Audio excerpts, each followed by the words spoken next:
Good afternoon. Thank you for creating time for us. You are in time for the Lunchtime News. A very warm welcome to the broadcast. My name is Irene Mchuma Odim. On sign language interpretation, we have Lucy Moura. Let's interact on all our social media platforms at KBC Channel 1. In this bulletin today, on our interactive segment, we'll be talking about food security. My colleague Betty Kiptum will be engaging an expert in this. But for now, the Political Parties Disputes Tribunal has barred both factions of the Jubilee Party from issuing any communication on behalf of the party pending a ruling by the tribunal. Additionally, the tribunal has suspended notices issued by the Jubilee Party splinter group led by Iyala Member of Parliament Kanini Kega to withdraw from the Azimio coalition, as well as convene a national delegates conference next month on the 22nd of July. The tribunal is expected to make a ruling on the wrangles pitting the party leadership.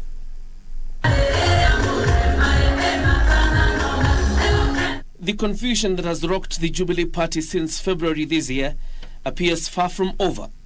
Even after its party leader, retired President Uhuru Kenyatta, appeared to stamp authority in a special national delegates conference last month by firing members of the Kanini Kega-led faction from the National Executive Committee, the splinter faction appears to be keen to challenge the former president. Beyond replacing him as party leader and installing nominated MP Sabina Chege, the Kega faction has issued notices to convene its own special national delegates conference next month, as well as a notification to formally exit the Azimio coalition. Following a dispute filed by the Uhuru Axis led by Jeremiah Kioni, the Political Parties Disputes Tribunal has suspended the two notices pending the hearing of both matters set for Thursday and Friday. Effectively, both the Uhuru and Kega axes have been barred from issuing any notices till the tribunal has made a determination on the bona fide officials of the DAV party. The ruling will also determine the fate of Sabina Chege, who continues to serve as deputy minority whip, despite the Azimio coalition expressing every intent to remove her from the position. Last week, National Assembly Speaker Moses Wetangula declined to acknowledge the formal removal of Chege, citing judicial orders. John Jacob Curia, Lunchtime News. All right, the Shakahola probe is underway in Parliament, and the Communications Authority of Kenya says it has no authorization to pull down any social media content on the controversial preacher Paul Mackenzie. My colleague is in Parliament buildings and he is advising we cross over and listen in.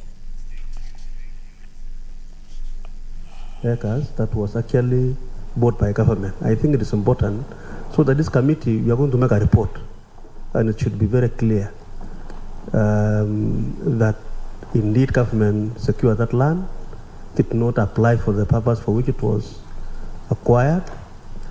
It is important for us to, so I think it's something you need to direct. So directed. Mr. Christopher, any last comments? So thank you very much, Chair.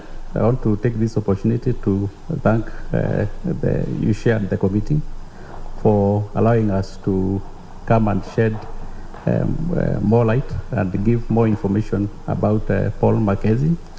Of course, there are those areas that you have directed us to give more information. We shall look into that and submit what is available, taking into cognizance, Chairman, that most of these records are also manual, so sometimes it may take long before we get the right information that is requested. But we'll work within this week to ensure that we forward that missing information. Thank you. On behalf of the committee, the people of Kenya who are very worried, we want to thank you very much for all the information you have given us. It has been very useful. We came in with one mind. Now we're coming out with two minds. I'm trying to interpret my Kipokomo language, where you say when you go for a meeting, you go with akili moja, then you come out with akili mbili. So this committee has come out with more knowledge, and we are grateful. And for the information that you think you still have, you can send to us. We are very, very eager to have as much information as we can from you. And in case you have any other, even the one that we didn't ask, please feel free to get in touch with us. We will be grateful to receive it. Thank you very much. We've extended our time, but the cup of tea is still there. You're welcome to join us. Thank you very much. This meeting is closed.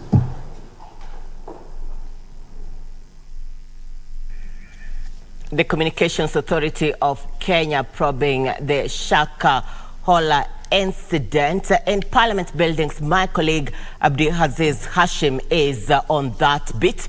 Be sure to catch up with him in our subsequent bulletins. Now, the EU and Kenya have announced the political conclusion of the negotiations for an economic partnership agreement, EPA. The ratified agreement signed at the State House, Nairobi, will give Kenya duty-free access to the EU market base, one of Kenya's biggest export markets.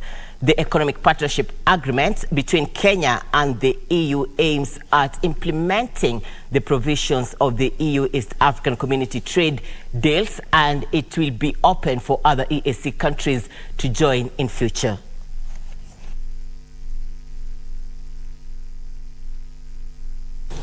The agreement will grant Kenyan products immediate, duty-free, quota-free entry into the EU from the day it comes into effect. And in recognition of our varied stage of progress along the development journey, products from the EU will progressively receive duty reductions over a period of 25 years.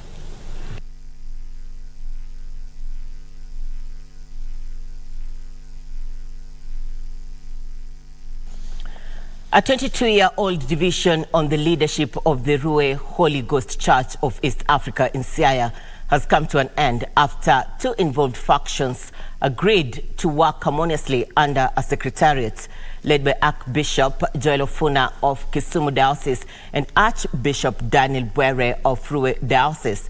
The duo said that they have agreed to work together on a hybrid system after 3 years of negotiations. The hybrid system will see the two churches operate with two archdioceses, East and West.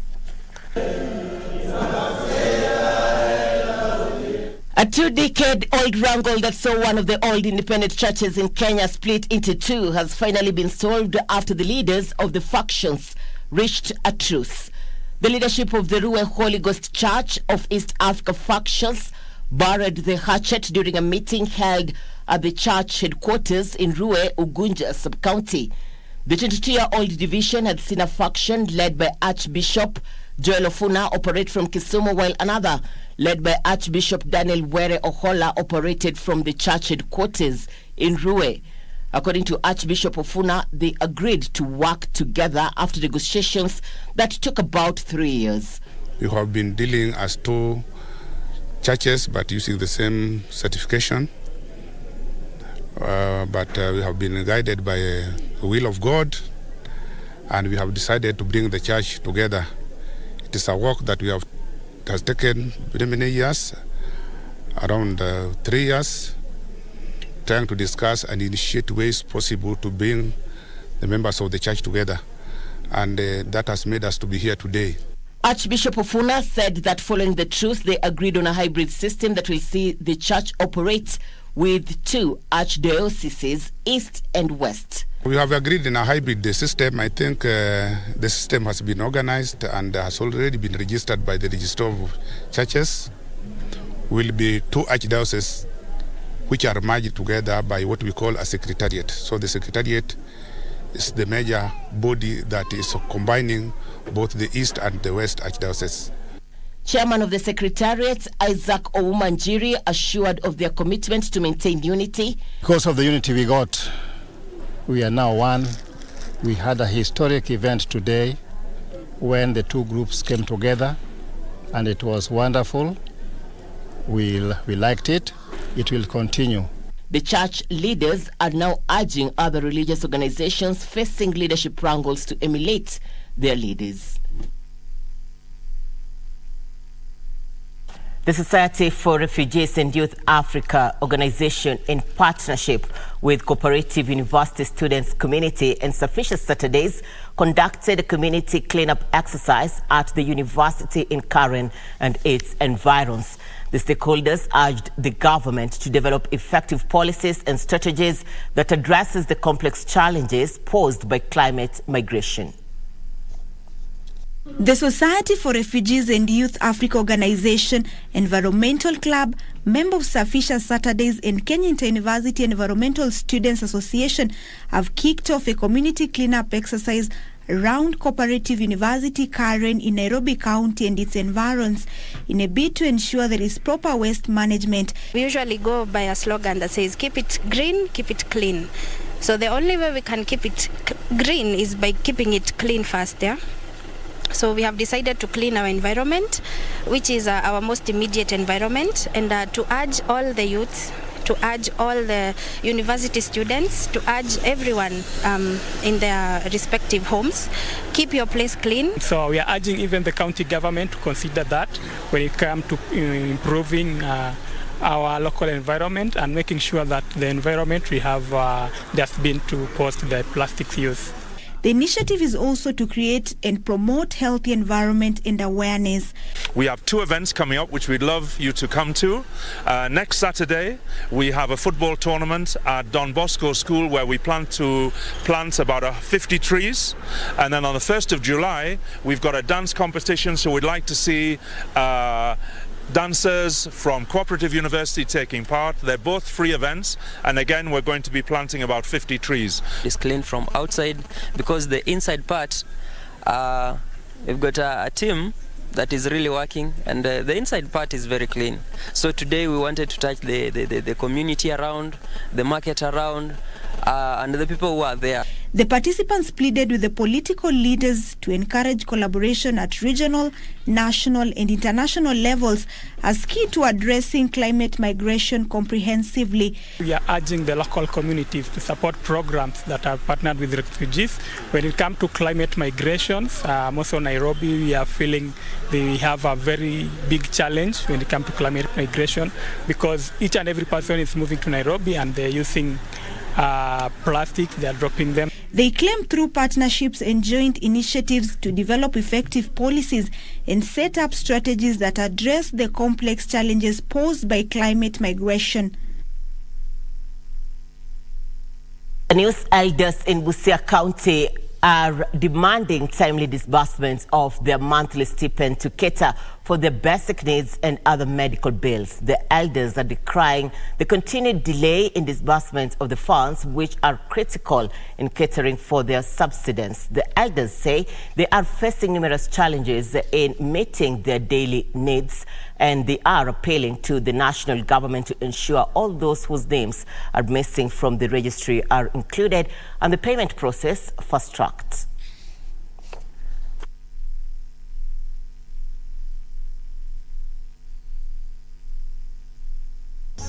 Ile tunaomba serikali itukumbuke, sababu sisi wazee tuna changamoto ya magonjwa mengi kuhusu maisha yetu. Hiyo pesa inatusaidia kwenda hospitali. Hatuna nguvu ya kulima. Tukipata hiyo pesa inaweza kutusaidia kununua chakula tukule na kupelekea wajukuu wetu wenye tumeachiwa nyumbani hata nao wapate elimu. We have these forums where they sit in the beneficiary welfare committees in their different locations and sub-locations. They get advice, feedback on the challenges they are facing during the program, getting money, and also some of the solutions are discussed from that basic level.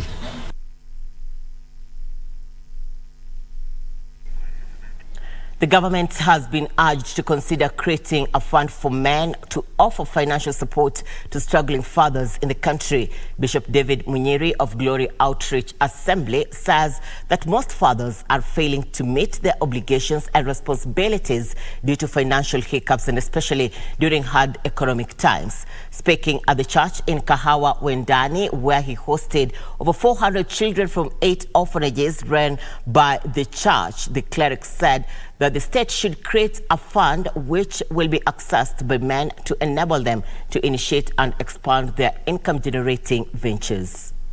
And they are not able to meet those obligations, especially if they are economically challenged, and therefore we would want them to be helped. And we would also want to ask the mothers and the women not to keep reminding the fathers about what they are not able to do, because they know it. Sometimes it is that they are not able to actually do it. They just need to be understood, to be empowered, and to be given the opportunity to do that. Tuna wale wanaume ambao waliweza kuachwa pia na wake wao, wengine walitoroka, wengine waliaga, na pia wana changamoto pia za kulea watoto, kama tu zile changamoto ambazo akina mama pia wanakabiliana nazo.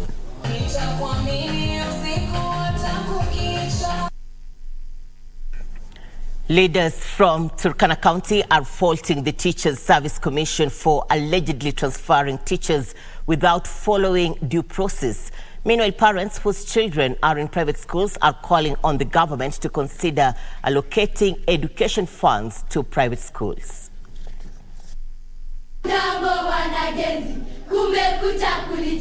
Speaking during the Education Day at St. Kevin's High School, leaders from Turkana, led by Area Governor Jeremiah Lamorukai, are accusing the teachers' body of colluding with some politicians to transfer teachers unprocedurally. If you appear in your office, there's some county director of education with the county director of education asking you to transfer a teacher who in one way or another did not support my party. Please do not allow my request. And that is what I want to make it clear today. The leaders want the Ministry of Education to intervene in the matter, which they say is compromising the quality of education in the sector. Kama mwanasiasa ameumiza mwalimu, simama upande wa mwalimu, kwa sababu mwalimu huyo ndio amekuteua kwa hiyo nafasi ambayo. It is therefore shameful for any politician after elections to come and pursue teachers based on how they voted, based on who they supported, based on what and what. We cannot allow it. Hata kama mwalimu hakupigia kura, wachana na hawa. The recent TSC fraternity that left Turkana County, I must mention this. They invited politics on their table. When you invite politics, expect counter politics. Both you, we want to promise you good political will. We will support anything that pertains teachers in parliament. Hakuna siku tutabaki nyuma.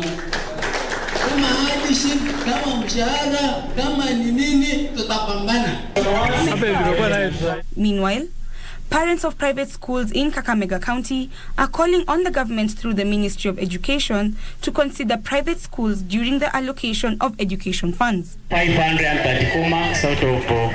Speaking at St. Francis Private School in the Shimanyiro area of Ikolomani constituency, the parents, led by Bernard Lugulu, argue that students in private schools should be treated equally with their counterparts in government schools. Kuru wako na private schools, na tunasema pia mgao ya 600 billion ikuja pia kwa private school kupitia kwa sub county or directive from the central government, asaidiwe wakuwe na kumudu mambo ya school fees, mambo ya chakula, mambo ya viatu. Kuna mambo mingi sana shule inahitaji. The school's principal Austin Teacher and deputy principal Jemima Amwai fully support the parents' proposals, highlighting that many of these schools provide free education to bright and needy students. Wale ambao wajiwezi unapata ya kwamba wamekosa kabisa, na ikiwa tunaweza basi pia hao watajihisi wako na wenzao. Joan Junge for Lunchtime News. The clergy has been urged to consider enrolling in Bible colleges and theology classes to enhance their leadership skills. This comes at a time when the government has formed a task force to oversee sanity in Kenyan churches to help avoid a scenario like Shakahola in the future. Speaking during the graduation ceremony of Angaza Bible College in Donholm, founder Kennedy Anaso Muse said that the time has come for sanity to be restored among church leaders. His sentiments were echoed by the college academic dean David Hayaki Masafu, who called on all church ministers to complement their calling with theology training. So sisi kama Angaza Bible and Training Institute tunaunga mkono serikali na kusema kwamba ni lazima na ni sharti watu wanaofanya kazi ya Mungu wakaweze kusoma ili wakaweze kupata maadili mazuri watakayofundisha na wengine, ili wasiweze kuwapotoza watu wengine, watu wapate maarifa mazuri ili kila mmoja aweze kukomaa katika neno la Mungu. The pastors that don't have the papers, don't have the licenses, and they are willing to join the college, kindly join, so that because the government is really pushing towards the people having papers and also people achieving academically. We are living in a community whereby people are not supposed just to go and preach because of the gospel, or you say maybe God has called you, but the government is really going for those people who don't have papers. So my message to the country is that people without papers, or the pastors that are practicing without papers and without licenses, kindly join the colleges so that this one can help you to face even the government and to face the authorities.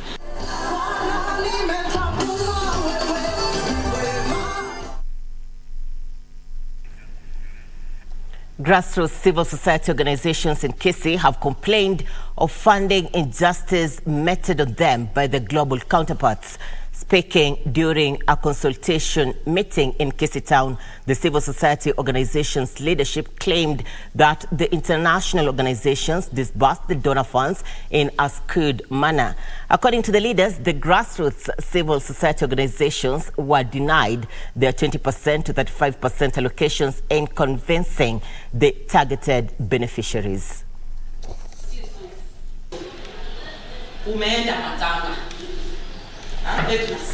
Key things that we looked at is the shrinking space of this funding, of the civil society engagement in terms of the environment in which they are working in. We also looked at the issues of aid, the issues of aid that is coming into, and how that system is deterring us from reaching the people that are affected within the community. So these are some of the key things that we are trying to address, and looking how better we can resource or mobilize funds from within, not necessarily dependent on other international donors or partners that are there. Kwa hivyo sisi tunaomba ya kwamba wale mashirika ambao wanafanya kazi haswa international NGOs wa make sure local funding na ile ambayo inaitwa community led development inashughulikia mahitaji ya vikundi za kijamii ambazo zinafanya kazi mingi lakini asipati hela hata asina pesa, na tunaomba hiyo isikike.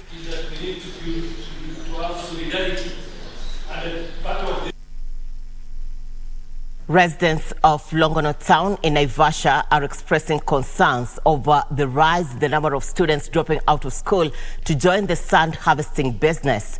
The problem has been worsened by parents who are in support of this by letting their children drop out of school and purchasing sand harvesting tools to kickstart their business. Education stakeholders now want speedy interventions taken to avoid such further cases. So what the parents are doing, they are giving their children the speed. Instead of taking them to college, we have a college here that is very much equipped. It has everything, and yet we are allowing our children to go there.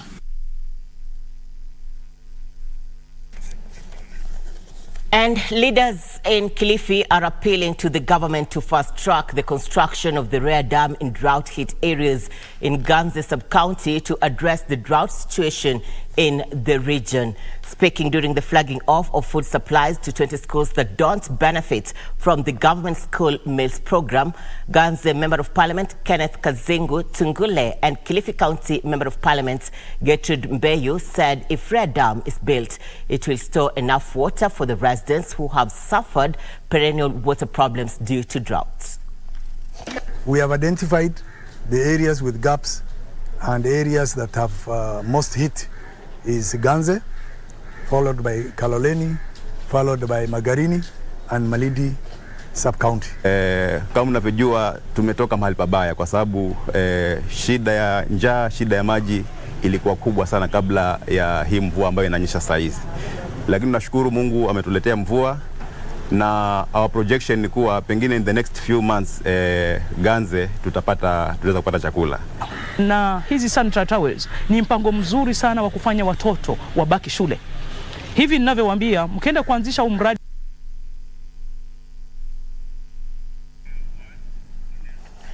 The government has been challenged to train more occupational therapists to assist children with autism. Additionally, parents and guardians of children living with autism want the national and county government to allocate resources towards creating awareness on the condition, especially in rural areas, to reduce stigma and discrimination of persons with autism. In a bid to enhance awareness on the condition, Autism Champions have organized a World Autistic Pride Day pageant to recognize and appreciate autistic persons, calling on the government to provide services and resources to people living with the condition. In educating children with autism, citing most schools are not equipped to train them and the few schools available were costly.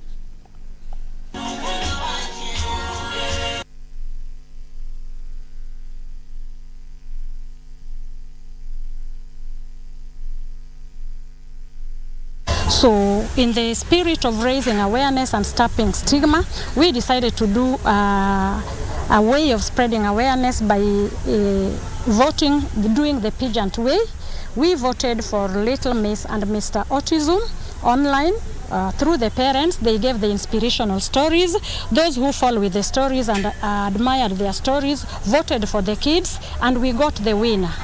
As an occupational therapist, we face a lot of challenge. Number one, lack of equipment, because the government institution, they don't buy any equipment. At the times you use yourself as an equipment so that you can give the best that you can. Number two, we are very few, because we are very few.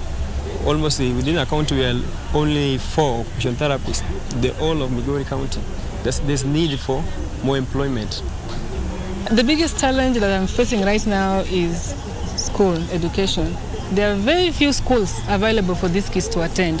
And if they are there, then they are quite expensive that these common wananchis we can't afford. So we really find it difficult for our kids to attend good schools. We integrate them in normal schools, but the help that they really need, the support they need, the teachers, those teachers who are specialized to handle them, they really don't interact with them because they are available but at a higher price.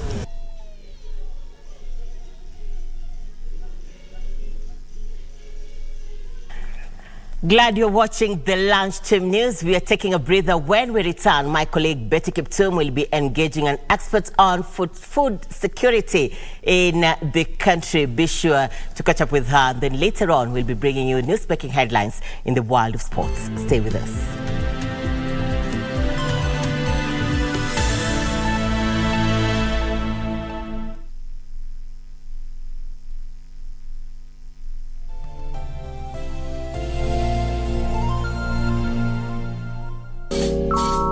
The National Construction Authority is mandated to undertake research into the construction industry as a vital function that fosters effective knowledge diffusion, innovation, and improved performance of the industry. NCA will host its third Research Dissemination Forum on 20th to 21st June 2023, during which 4 pertinent research studies will be presented. Follow the proceedings live on KBC Channel 1 and the NCA Facebook page, National Construction Authority, and YouTube channel, National Construction Authority, from 9 a.m. to 1 p.m. The National Construction Authority, promoting excellence in the construction industry.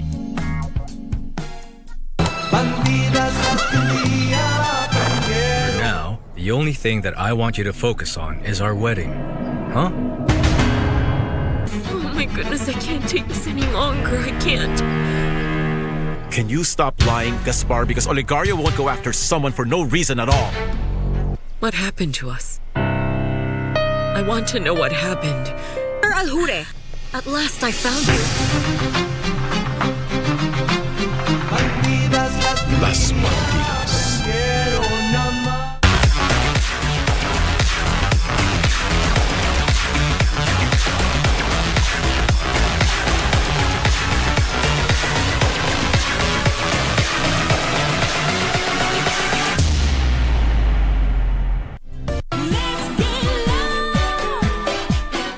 we have been recognized, as in finally they are paying attention to our music. How amazing. The core of Benga is the lead guitar, which essentially follows the track of the vocals.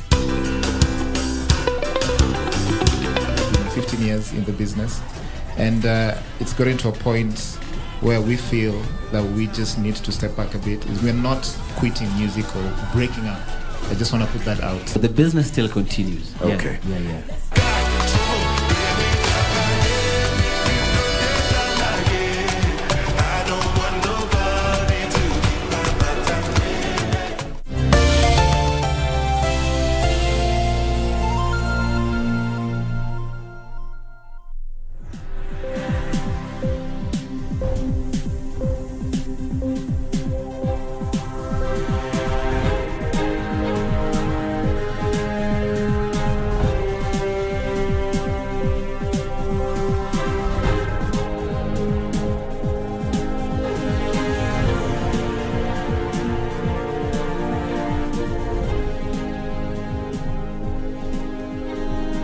A very good afternoon to you. Thank you very much for staying with KBC Channel 1 and watching the Lunchtime News. Time to get the latest in the world of business. My name is Betty Kiptum.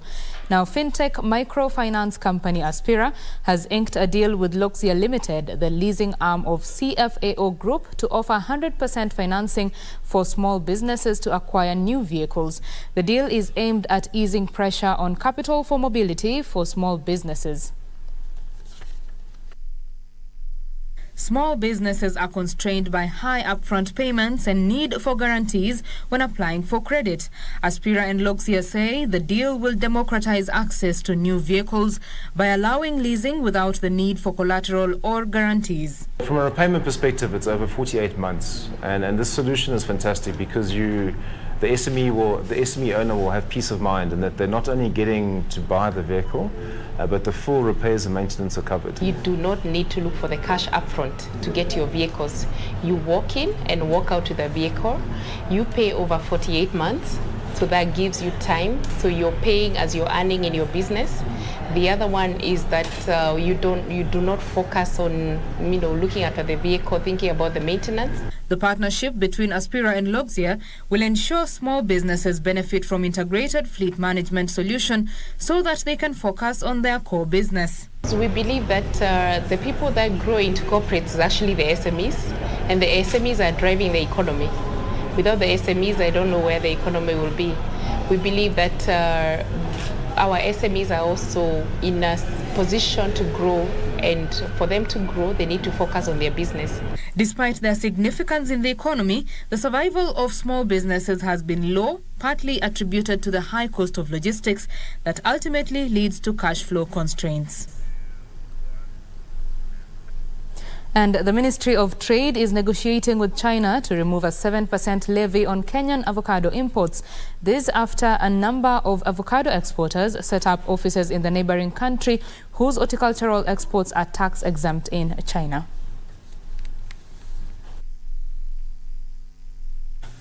From March this year, when the avocado season was opened in Kenya, to the end of May, Kenya exported 23 tons of avocado worth 9 billion shillings to China.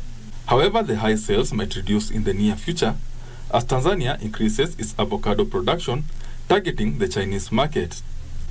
Currently, avocado consignments from Kenya attract a 7% import levy in China, while consignments from Tanzania are zero-rated, giving Tanzania's exports a price-competitive edge at the Far East nation market. We are collaborating in many aspects. We are also competitors for various markets, and we respect one another. As for now, Kenya is the leading exporter of fruits, vegetables and cut flowers to various destinations, and our brothers are following us. Kenya has started negotiations with China to also zero-rate Kenyan avocado imports, as some Kenyan packers have started relocating to the neighboring country. The issue you have raised is being competently handled by our CS for Trade, Honorable Moses Kuria, where he's trying to address that issue.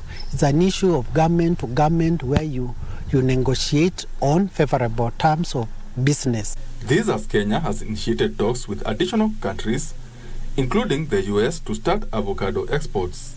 There are new markets which we are looking forward to be able to export to. For example, United States of America, we are in talks with them to allow us to export avocados and other herbs and spices. This Askefi says it will step up inspection of Kenyan export consignments to ensure Kenya exports meet international standards as the organization celebrates its 25th anniversary. We have got the state-of-the-art laboratories that have been certified and accredited regionally and again internationally, and that have made a great impact in terms of making sure that we are in that space for making sure that there is safety in the food. Benson Juba reporting for Lunchtime News. Well, from that agriculture story, we now want to talk about matters food security in Africa. Now, about a quarter of Africa's population is undernourished, despite the fact that Africa has the highest arable land that is yet to be utilized globally. And we just want to get a perspective on why this is the situation and how to ensure that agricultural produce in Africa is increased to ensure that the continent is self-sufficient. To have this conversation is Dr. Edida Ampire. She is a senior program specialist at Canada's International Development Research Center. Welcome on set.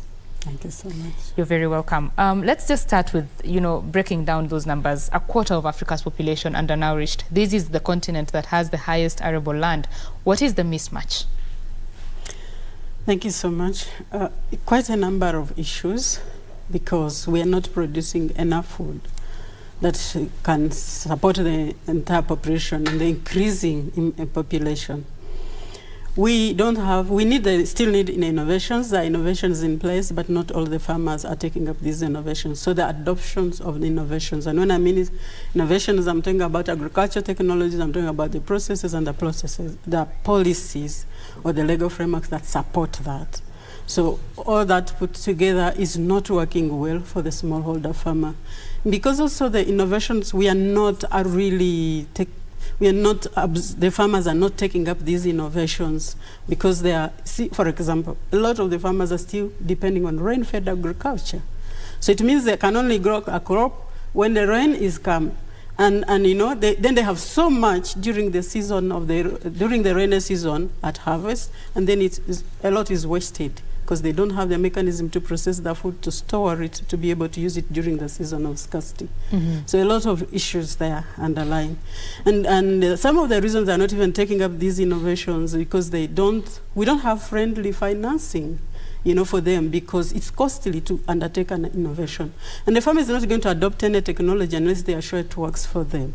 So they lack financing, they don't have the money to put, they are working on survival to be able to maintain their families, pay the education of their children and access to medical services. There's need to have some of these technologies, some of those innovations, like friendly financing for smallholder farmers, because we depend on smallholder farmers to produce food. And when even they have a surplus, they don't access market to get an income. We don't have proper market structures where they can market their crops and get an income to plow back into agriculture. Because you saw that during COVID, some areas have a lot of food, they cannot take it. Some areas don't have.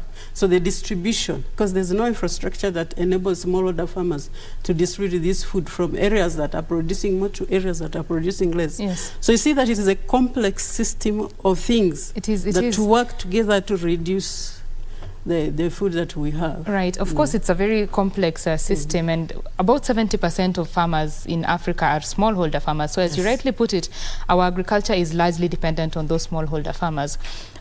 You've talked about matters financing. What is being done to improve or to increase the financing that is coming, specifically targeting the smallholder farmer? I don't think, let me say, not much is being done. Okay. Why am I saying that not much is being done? Because a lot of the financing comes from donor agencies. So we have this dependency syndrome. Our governments are not committing money to help their own smallholder farmers to progress. So you can't trust a neighbor to be feeding your family, right? So that's one big problem that we have. Now, the governments, they are not even honoring the pledges that they make. You know, they got from a Rabo declaration, 10% of the budget is supposed to be committed to agriculture. Not many countries in Africa have committed that budget. You know, so there's still lack of finances, and now the donors have to come in, but they cannot finance what we need as countries. So the governments themselves must step up and finance.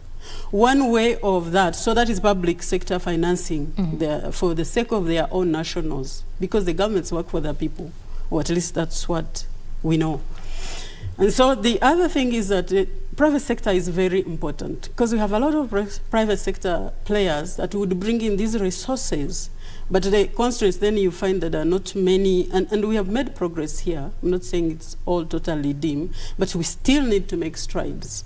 How do we attract private sector to come in and partner with farmers and be able to finance? It could be different arrangements, you know. We've seen that, for example, contract farming works.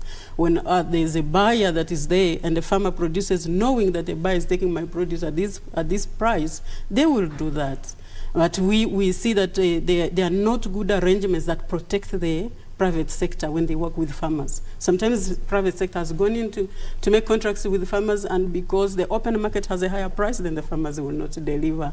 So it still comes to the policy, the frameworks that we need, you know, to protect both, to protect the smallholder farmer and to protect the private sector, that they can invest. But we still need more innovations to be able to research and find out what works in different contexts, because all contexts are not the same. Some technologies or some innovations will work in certain concepts, others will not. And that's why it is important always to research, to work on all this, and to be able to tell the rest of the stakeholders this is what works. When you talk about matters policies, and you've mentioned the Malabo declaration that was signed, 10%, that is yet to be met by very many governments. Is it a lack of prioritization? Because when you look at agriculture, it is the gold that is yet to be mined by Africa. Is it lack of, misplaced priorities by African governments? Yes, in my view. I think it's lack of, we call it political will. It's a lack of political will, because we see a lot of money going into other things. So if a lot of money goes into defense, for example, a lot, where is the food security? Because everybody is consuming food at the end of the day. Every one of us, wherever they are, they're going to consume food. So for me, I think it's priorities, it's lack of political commitment, one, but it's also a lack of, well, priorities are different for the leaders, for the governments, probably, because they have money to commit elsewhere and they will not commit it here. But I think where we are at a space where really governments need to take ownership of this and be able to commit resources. We cannot, we've been dependent on donors for too long. The governments need to face this reality and say, yes, we need our people, we love them, we are working for our nations, and we're going to put money in this space. Otherwise, then we are depending on food from outside as well, you know. It becomes an emergency situation. Drought hits, and we are running around looking for emergencies to come and feed our people. Yet we lost a lot of food. Another thing that probably I should talk about is that there's a lot of food being lost. A lot of food lost, right from the harvest, when it is taken to the market. If you go to the marketplaces, you're going to find a lot of food, a lot of fresh foods that are being wasted. So still, the technologies that can harness that, how would we preserve food when we have it in plenty so that we can consume it during time of that? It takes money, it takes innovation, it takes political commitment. Right. Talk to us about the conference that is going on to just try and sort out these funding issues. Talk to us about that. Actually, not only about funding issues, but so we, Canada's International Development Research Centre, and in partnership with the Australian Centre for International Agriculture Research, have come together to host a conference. This conference is a result of, that will happen tomorrow and the day after, so 20th and 21st of June. And this conference is really bringing together, we have invested, these two organizations have invested in Eastern and Southern Africa for the last 10 years, investing in research that works to create solutions for smallholder farmers, be it for addressing climate change, be it for financing, innovative financing schemes, and how to increase productivity of smallholder farmers. So after investing in 10 years, we really want to share with the public, with everybody, local, international, regional bodies brought together, the funder community, the donor community, to be able to celebrate what we have done, and we see that work. And these are scalable innovations that anybody can go and apply, but also to be able to put our heads together, and be able to discuss, okay, this is how far we have come, and we are happy to celebrate that. But what are the gaps that we need to be investing in next moving forward? Awesome. Thank you very much. We are out of time. Thank you very much for speaking with us. Thank you. I have been speaking with Dr. Edida Ampire. She is a senior program specialist at Canada's International Development Research Centre. We've talked about matters food security in Africa and what is being done to ensure that more investment is coming into the agriculture sector. Now we move on to other news. Dr. Kamau Thuge has officially taken over as the new governor of the Central Bank of Kenya. Dr. Thuge is the 10th governor of the Central Bank who took over from Dr. Patrick Njoroge, who has served 2 4-year terms. Take a look. What is your view on improving policy coordination between the monetary policy and fiscal policy to ensure that there is stable financial sector and economic development? Okay, I think it is not so much the system of assessing credit risk, but that the economy is not performing as well as it could. And I believe that once we are able to unlock the growth, that these non-performing loans will decline accordingly. He replaces Patrick Njoroge, whose 8-year reign has ended. The new governor has a stellar career, having worked with the International Monetary Fund in policy and non-policy making departments. He also served as a mission chief to Botswana and Lesotho in the wake of the global financial crisis. In Kenya, he held various senior roles, including as the head of the Fiscal and Monetary Affairs Department at the National Treasury, as the Economic Secretary and Senior Economic Advisor. Furthermore, he served as Principal Secretary at the National Treasury and lately as Senior Advisor to the President and the Head of Fiscal and Budget Affairs. Regina Manyara reporting for Lunchtime News.